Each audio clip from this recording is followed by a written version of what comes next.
lors de notre première séance, déjà nous étions donc 2 classes différentes et 5 élèves à chaque fois de chaque classe. Donc on s'est rejoints dans une classe et il y avait Benoît avec une de ses collègues et un autre de ses collègues qui venait de la chaloupe. Et donc on s'est tout de suite mis en cercle, comme en fait ici, et on s'est présenté, on a tous fait un petit cercle de parole, on s'est présenté, et puis après il nous a expliqué plus enfin pas concrètement, mais ouais. Et je pense que tout le monde voulait participer, on était tous très contents. Et puis après, on a commencé avec une première question de départ, qui était « Quel sens ça a pour vous de vous lever le matin pour aller à l'école ?» Et suite à ça, on a commencé à parler et on a divagué sur différents sujets. On n'avait pas tous les mêmes façons de penser et c'était super intéressant.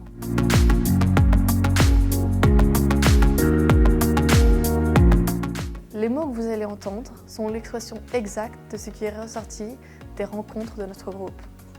Les phrases sont telles qu'elles ont été exprimées entre nous. Nous allons vous les lire dans l'ordre où elles ont été exprimées, mais pas nécessairement par celui ou celle-là qui les a dites.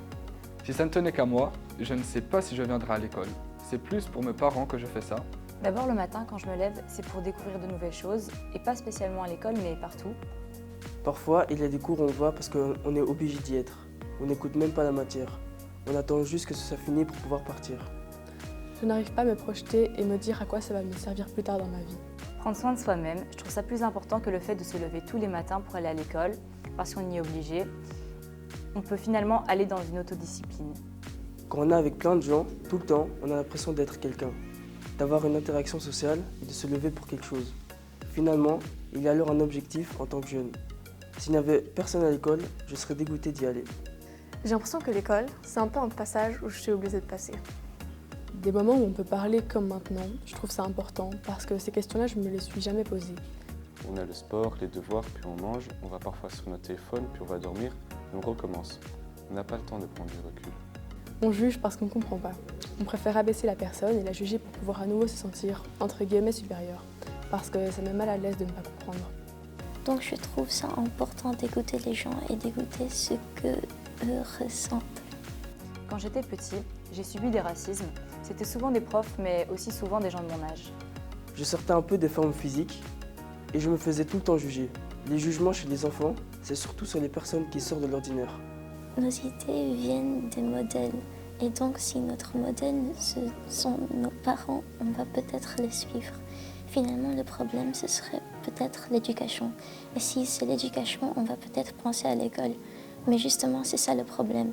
C'est qu'à l'école, on ne voit pas l'éducation, on voit de la matière. Donc peut-être qu'on ne voit pas des bonnes choses pour la vie plus tard. Des sortes de critères pour être normaux, alors qu'on est tous différents. Donc je ne comprends pas pourquoi il y a des sortes de critères qui se sont créés, qu'on rentre tous dans des cases, et je trouve ça dommage. D'où ça vient? Ce n'est pas nous qui avons créé les films, les pubs, les influenceurs. C'est le monde des adultes, et ça se répercute sur nous. On nous a bourré ça dans notre tête. Au moment où on est né, on est tous pareils. Après, c'est petit à petit que se forment nos idées. Donc, ce serait à partir de là qu'il faudrait commencer à mettre dans notre tête que tout le monde est différent et que c'est normal. Oui, mais ça dépend pas de nous. Les parents, leur comportement, ça influence beaucoup le comportement des enfants en fait. On devrait avoir des cours qui nous donnent des outils pour nous connaître nous-mêmes. Et c'est après ça, je pense, que si on se connaît soi-même, on va réussir à se construire et donc ce n'est pas spécialement imposer à chacun la même chose, c'est juste se connaître soi-même. Moi j'ai envie de continuer le travail qu'on fait ensemble ici parce que je pense que c'est bien d'apprendre à savoir apprendre à connaître ce que les gens ont vécu. Franchement c'est très intéressant et je pense qu'on fait quelque chose de bien. Je trouve ça bien de pouvoir parler sans se faire juger. Quand on est enfant, on juge surtout parce qu'on est mal par rapport à quelque chose. Par exemple, si on a des soucis à la maison, on va essayer de juger les autres parce qu'on se sent mal. Quand on est petit, on juge les gens pour empêcher que ça revienne sur nous. Quand on est plus grand, on juge les gens pour leur faire du mal. Parfois, justement, c'est bien de prendre ce jugement pour réfléchir à soi-même. Le fait de se remettre en cause, nous-mêmes, permet de réfléchir et justement de se dire « là, j'ai dit quelque chose que j'aurais pas dû ». Le jugement des personnes permet aussi de réfléchir à sa propre personne. À partir du moment où tu reçois constamment les mêmes remarques, tu vas finir par un jour les croire et te dire que c'est toi qui as tort. C'est toi la mauvaise personne. c'est parce qu'on ne sait pas exactement qui on est et qu'on ne sait pas ce qu'on vaut, qu'alors on écoute les autres et qu'on se dit c'est peut-être ça ou peut-être ça, mais je pense qu'à partir du moment où on sait ce qu'on vaut, qu'on a fait nos preuves, il n'y a plus rien qui peut nous atteindre. Je pense tout de même qu'il faudrait savoir constamment se remettre en question. Ce qui est objectif pour l'un ne l'est pas nécessairement pour l'autre. Ce n'est pas parce qu'on n'est pas d'accord avec plusieurs personnes que la perception des autres est fausse. On a construit notre perception des choses. Elle est propre à nous, justement parce qu'on a vécu des choses que d'autres n'ont pas vécues et inversement. Je pense que si on peut y arriver, c'est parce qu'on est assez ouvert d'esprit et qu'on n'est pas coincé, que tout le monde soit respectueux envers les autres. Je pense que des fois, on est quand même proche de la limite de la bienveillance. Des fois, tu as peur que quelqu'un d'autre soit meilleur que toi, et alors tu vas faire quelque chose qui est contraire, même si tu sais, comme tout le monde, que c'est mal. La communication, c'est super important. Sans la communication, on ne peut pas savoir ce qui est bien ou mal.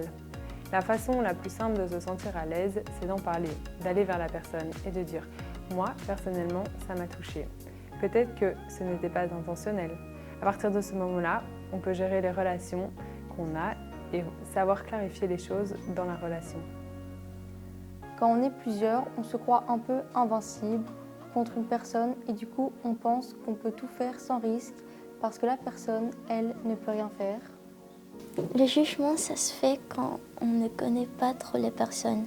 Plus on les connaît, moins il y aura de jugement et plus il y aura de compréhension. Il faudra juste commencer à comprendre que le jugement, il faut savoir le changer. Si j'ai vraiment envie de parler à un prof, si on arrive à communiquer, à motiver nos pensées, je pense qu'il y aura un moyen de justement arriver à l'entente. C'est peut-être possible, peut-être pas avec tous. Si on est soutenu par vous, je pense que ça pourrait passer plus facilement que si c'était juste un projet entre élèves. Je pense que ça pourrait se faire, franchement oui. Je pense que ça pourrait marcher. Ben moi, ça m'a aidé à trouver du sens dans ce que je fais dans la vie de tous les jours. Et quand j'ai fait la rencontre avec vous, je pense que ça m'a ouvert les yeux aussi sur le besoin de sens dans un métier également. Et donc ça m'a apporté beaucoup. Voilà. Au début de la première séance, je ne savais pas du tout ce que ça allait être. J'étais curieux et aujourd'hui je suis content de l'avoir fait. Surtout de savoir que tout le monde devrait vivre cette expérience et que c'est plus ou moins ça notre but en fait, de le partager et que tout le monde ait cette chance. C'est vrai que comme ça fait expert, c'est un grand mot, mais en fait, qui de mieux peut exprimer ce que nous on ressent. Donc c'est vrai, mais c'est vrai que ça fait... ouais, c'est spécial. Ça montre aussi qu'on sait faire des choses, quoi.